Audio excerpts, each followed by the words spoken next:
The Park is a brief, atmospheric horror experience that provides a solid dose of scares without ever really bothering to attempt to reinvent the wheel.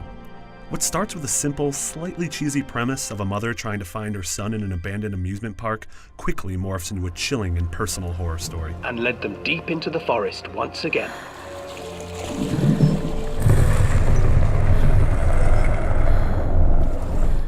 Mechanically, the park is cut from the same cloth as first-person story-driven games like Gone Home and PT. You walk around and examine various knickknacks throughout the world meant to help flesh out the story. However, unlike Gone Home, the park's objects aren't particularly interesting and don't do a whole lot to add depth to the characters of the world. Thankfully, most of these aren't required in order to experience any of the park's many, many jump scares. Despite a lot of these being easy to spot from a mile away, I still found myself yelping out loud numerous times throughout the 90-minute adventure, thanks in part to the excellent sound design.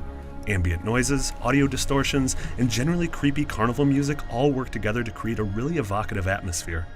Also scattered across the park are attractions that take control away from you and deliver a scripted, spooky vignette. Abandoned by their parents and unable to find the trail home, the children wandered in the forest for 3 days.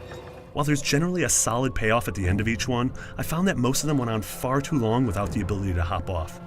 While the first half of the park tends to lean a bit too hard into the horror tropes of a spooky carnival, the final act does a really great job of developing a character with the pathos that comes from being a mother who's having a tough time dealing with the impossible stress that comes from being a parent. Sure, it's some of the same ground that Silent Hill games have covered in the past, but that doesn't diminish its effectiveness. I didn't expect such real and personal themes when I first entered the park, but I was definitely happy with the narrative depth I eventually found. The park doesn't really bring anything new to the horror table, but honestly, that's okay.